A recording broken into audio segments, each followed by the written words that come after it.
Oi gente, bom dia! Estamos aqui para mais uma aula hoje, certo? Mas antes de darmos início, algumas dicas de estudo.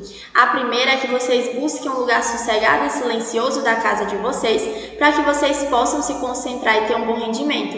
E não esqueçam de pegar seus materiais, como caderno, lápis, borracha e o seu livro, seu material didático, para ele servir como base durante nossa aula, certo? Hoje, dando continuidade ao estudo dos reinos, nós iremos estudar o reino protista. O reino protista ele é composto pelos protozoários e algas unicelulares, que possuem apenas uma célula, que não são visíveis a olhos nus, certo? Todos os elementos dos protozoários e as algas unicelulares, elas são eucariontes do reino protista, o que significa que tem um núcleo organizado e possuem organelas celulares tendo cada uma sua respectiva função. Então, é composto pelos protozoários e algas unicelulares, são eucariontes, possuem núcleo organizado e organelas com funções distintas, e os seres que compõem o reino protista são unicelulares, possuem apenas uma célula. As algas, elas são autótrofas. As algas, elas vão produzir seu próprio alimento através do processo de fotossíntese. Já o protozoário, ele é heterotrófico, então ele não irá produzir seu próprio alimento, ele precisa ter outra fonte de alimento para poder alimentar-se. Os animais do reino protista podem se reproduzir tanto de forma sexuada como de forma assexuada.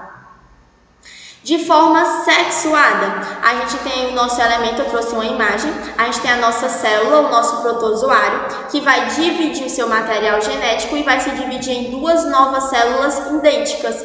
Já na reprodução sexuada, eu tenho a fusão, a mistura de dois protozoários diferentes, dando origem a protozoários com diferenças genéticas. Então, na reprodução assexuada não há variedade genética e na reprodução sexuada há variedade genética. Na reprodução assexuada é feita apenas por um único indivíduo se dividindo em dois, e na reprodução sexuada eu tenho a fusão, a junção de dois indivíduos diferentes. E os parasitas, os protozoários, eles podem viver tanto livres como eles podem viver de forma parasita. Então, o que acontece? Eles podem viver livres sem precisar de ter outro ser, ou eles podem ser parasitas e viver dentro do corpo, por exemplo, dos seres humanos, ocasionando doenças. Os tipos de protozoários. Os protozoários, eles são classificados de acordo com a sua locomoção. Eles são classificados de acordo com o jeito que eles andam, o jeito que eles se movimentam. O primeiro tipo de protozoários são os flagelados, que eles apresentam um flagelo, que é como se fosse caudas, certo? Finas. E eles se locomovem através da vibração, através do movimento desses flagelos. E muitos deles apresentam vida livre, mas também podem ser parasitas e ocasionar doenças em outros seres. O próximo são os ciliados, que eles possuem pequenos filamentos, como se fossem pelinhos, ao redor do corpo, que são chamados de cílios, que eles vão utilizar aquilo tanto para se movimentar, para se locomover, como para se alimentar.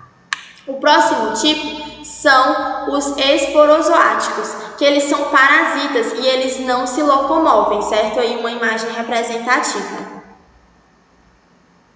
Agora falando sobre as algas.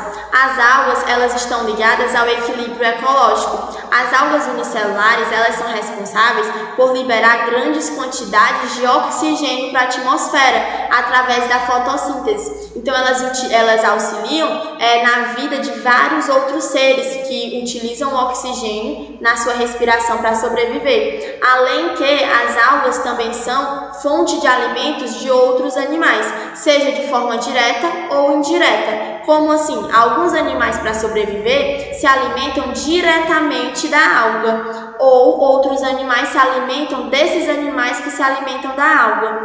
Se um animal se alimenta diretamente da alga, então a alga ela é uma produtora de alimento direta. Mas se um animal se alimenta de outro animal que se alimenta das algas, aí ela está sendo uma produtora de alimento de forma indireta, certo? Agora, os tipos de alga. O primeiro que nós iremos citar é os euglenófitas, que elas se locomovem através de flagelos, certo? E elas se encontram principalmente na água doce, mas também podem ser encontradas na água salgada. O próximo tipo são as crisófitas, que são as algas douradas.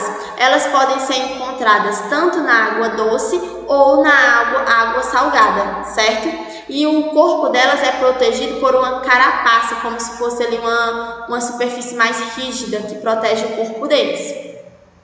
O próximo tipo são as pirrófitas, que elas são marinhas, certo? E elas possuem uma característica que se torna principal, que é a bioluminescência, que elas brilham, certo? E elas causam a maré vermelha, a junção de várias delas, que eu trouxe a imagem. Eu tenho a imagem tanto das pirrófitas, como a estrutura delas, como da maré vermelha ocasionada pelas mesmas. E assim, nós concluímos nossa aula de hoje. Nós vimos as características, os tipos dos animais presentes no reino protista, certo? Se você quiser rever essa nossa aula ou qualquer outra, vocês podem estar acessando o site da escola ou o canal da escola no YouTube para assistir às aulas quando e onde vocês quiserem. Lembrando de baixarem o aplicativo da escola no Play Store para terem acesso às agendas digitais. Espero que tenham gostado da nossa aula de hoje e até a próxima!